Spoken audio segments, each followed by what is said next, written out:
Udah mulai.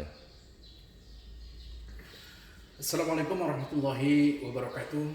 Selamat berjumpa kembali dengan saya Agus Ismanto yang pada kesempatan kali ini akan menyampaikan berkenaan dengan materi tentang proses rekrutmen yang ini menjadi bagian daripada serial pelatihan daring kita yang berjudul Recruitment Human Resources Staff, yang ada beberapa unit pembelajaran, dan salah satunya yang akan kita bahas pada kesempatan kali ini adalah berkenaan dengan proses rekrutmen. Bapak Ibu sekalian, ya, sebagaimana yang kita ketahui bahwa rekrutmen adalah bagian daripada fungsi manajemen sumber daya manusia dan termasuk menempati satu posisi yang sangat penting di dalam proses manajemen sumber daya manusia ini.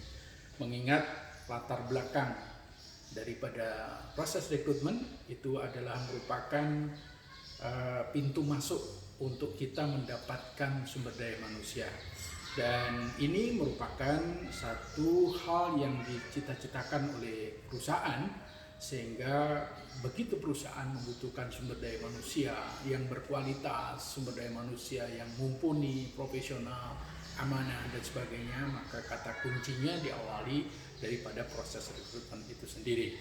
Nah, sehingga kita mengetahui sebagaimana urgensinya sebuah rekrutmen ini, proses rekrutmen akan menjadi sangat penting karena kualitas sumber daya manusia dalam perusahaan sangat tergantung pada kualitas proses rekrutmen sendiri. Nah, oleh karenanya di sini Bapak Ibu sekalian yang diutus untuk mengikuti pelatihan tentang rekrutmen itu sejatinya adalah orang-orang yang sangat-sangat strategik di perusahaan. Karena dari tangan Bapak Ibu lah, ya, ketika nanti melakukan eksekusi tentang rekrutmen ini, ya, maka masa depan perusahaan itu dipertaruhkan oleh Bapak Ibu sekalian. Karena sebagaimana disampaikan oleh para pakar bahwa keputusan-keputusan di dalam melakukan rekrutmen itu akan menjadi penentu bagi suksesnya perusahaan di masa yang akan datang. Nah, oleh karenanya coba kita lihat apa sih sebenarnya pengertian daripada rekrutmen itu sendiri. Jadi rekrutmen adalah suatu usaha untuk mencari tenaga kerja dan memikat calon tenaga kerja tersebut untuk dapat bekerja di perusahaan dan menempati posisi yang diinginkan oleh perusahaan. Jadi di sini adanya kecocokan antara keahlian dari kandidat atau pelamar dengan kebutuhan dari perusahaan itu sendiri. Nah, itulah pengertian daripada rekrutmen.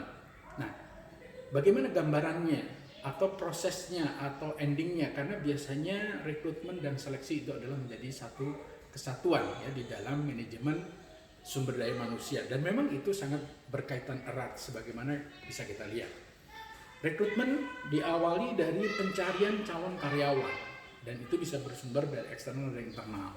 Nah, kemudian setelah dicari, maka tentu ada karyawan yang berminat, ada yang tidak berminat. Bagi karyawan yang berminat, calon karyawan yang berminat, maka dia akan mengajukan lamaran.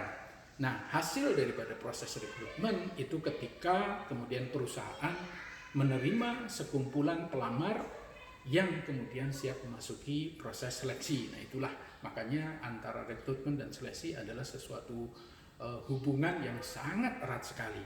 Oke. Selanjutnya Bapak Ibu sekalian, ketika kemudian sebuah perusahaan memutuskan akan melakukan sebuah rekrutmen, maka ada hal-hal yang harus dipertimbangkan agar sebagaimana yang tadi saya jelaskan bahwa rekrutmen itu sangat-sangat strategik bagi masa depan perusahaan, karena disitulah dipertaruhkan bagaimana nantinya SDM di perusahaan itu akan didapatkan. Oke, kita lihat beberapa hal yang harus dipertimbangkan oleh manajemen ketika akan melakukan rekrutmen. Yang pertama, perusahaan harus memiliki rencana yang sangat matang berkenaan dengan keputusan untuk melakukan rekrutmen. Ya, tentunya ada analisa supply and demand-nya, kemudian ada analisa proyeksi kebutuhan ke depannya, kemudian juga analisa beban kerja yang ada sekarang seperti apa, ya. Dan juga harus jangan terpengaruh oleh bias-bias. intervensi-intervensi dari para pihak, karena biasanya di dalam rekrutmen itu seringkali ada intervensi-intervensi, titipan-titipan dan sebagainya, sehingga kemudian sebenarnya perusahaan itu tidak harus merekrut, tapi karena ada intervensi maka kemudian harus merekrut. Nah, itu yang disebut dengan perencanaan dan keputusan strategik ketika kita akan melakukan rekrutmen. Yang kedua, ya, mutu dari calon karyawan atau karyawan yang akan direkrut itu seperti apa. Nah, itu juga harus jelas. Kemudian yang ketiga terkait dengan yang pertama adalah jumlah karyawan yang diperlukan. Nah, ini biasanya sebuah perusahaan memiliki rasio, ya, ukuran produktivitas, dan dari situlah maka nanti akan memunculkan berapa sebenarnya jumlah karyawan yang diperlukan. Dan yang keempat, pertimbangan biaya tentu harus efisien dan efektif, ya. Apalagi di masa-masa sekarang di mana media sosial sudah marak, ya, online juga sudah sangat berkembang, maka tentu pertimbangan biaya itu akan menjadi sangat penting. Dan yang kelima adalah fleksibilitas. Nah, fleksibilitas artinya di dalam melakukan proses rekrutmen itu terjadi banyak dinamika.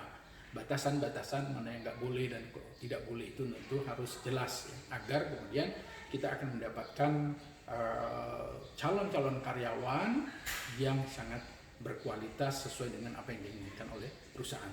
Dan yang terakhir tentu pertimbangan hukum. Artinya di dalam melakukan proses rekrutmen juga harus mempertimbangkan aspek-aspek hukum, ya, agar terhindar dari berbagai macam kemungkinan terjadinya kesalahan-kesalahan di dalam mengambil keputusan ketika melakukan proses rekrutmen. Bapak Ibu sekalian yang berbahagia, ketika kemudian Anda sebagai rekruter, ya, sudah mendapatkan lampu hijau dari manajemen dan tugas Anda adalah mengeksekusi, ya, rekrutmen itu sendiri, maka kemudian selanjutnya adalah bagaimana kita menjaring calon karyawan. Nah, disinilah pentingnya Bapak Ibu sekalian memahami media rekrutmen. Ya, media rekrutmen itu secara garis besar ada internal dan eksternal. Ya, internal tentu berarti cukup mengkomunikasikan, mensosialisasikan, ya, di dalam perusahaan. Banyak hal yang bisa dilakukan. Jalur-jalur komunikasi yang ada di perusahaan dimanfaatkan sedemikian rupa. Bahkan kadang-kadang ada jalur yang disebut dengan getok tular, mouth to mouth, dari mulut ke mulut, ya, dari satu karyawan kepada karyawan lain untuk mendapatkan orang atau kandidat karyawan. Nah, yang cukup complicated adalah ketika Bapak Ibu sekalian sebagai recruiter itu menggunakan media eksternal. Nah, media eksternal sekarang secara garis besar dibagi menjadi dua, ya. Ada yang offline, ya, ada yang online. Nah, yang offline tentu ini banyak hal yang bisa dilakukan, ya. Bekerja sama menggunakan media surat kabar zaman dulu, bekerja sama dengan universitas, lembaga pendidikan, kemudian memanfaatkan bursa kerja, ya, kemudian memanfaatkan informasi-informasi adanya orang pencari kerja di Departemen Tenaga Kerja, atau juga pada level-level yang strategik kita bisa menggunakan yang namanya headhunter. Nah, biasanya ketika Bapak Ibu harus merekrut seorang eksekutif, maka jasa headhunter itu menjadi sangat diperlukan. Nah, itulah media rekrutmen yang Bapak Ibu bisa manfaatkan, ya. Nah, kemudian juga yang harus kita ketahui adalah fenomena ketika kita melakukan rekrutmen ini di era 4.0, ya, dengan kemudahan akses ke sumber-sumber informasi yang akan direkrut, ya. Nah, disinilah Instagram, Facebook, WhatsApp, Twitter dan sebagainya itu bisa dimanfaatkan untuk mengakses sumber-sumber informasi untuk mendapatkan calon-calon karyawan. Akibatnya apa, Bapak Ibu sekalian? Maka Bapak Ibu sekalian akan melimpahnya aplikasi lamaran yang masuk. Bakalan banyak lamaran-lamaran yang masuk, ya, karena era 4.0 ini, ya. Nah, oleh karenanya penting bagi kita untuk kemudian memiliki pengaturan sistem database pelamar agar nanti pada saat proses selanjutnya itu kemudian mudah diakses oleh pengguna. Dalam hal ini teman kita yang nanti bagian seleksi, ya, karena biasanya nanti lamarannya juga melalui email, melalui daring dan sebagainya. Nah, itulah perlunya ada sistem database. Dan yang keempat, nah kita bisa rekomendasikan ke bagian seleksi untuk mulai melakukan seleksi secara online. Nah, demikian kira-kira gambaran daripada proses rekrutmen itu sendiri.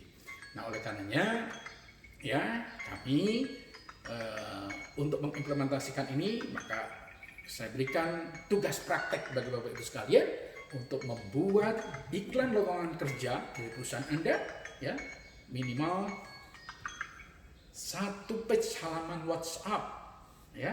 Nah, media iklan yang digunakan karena kita akan menggunakan media WhatsApp.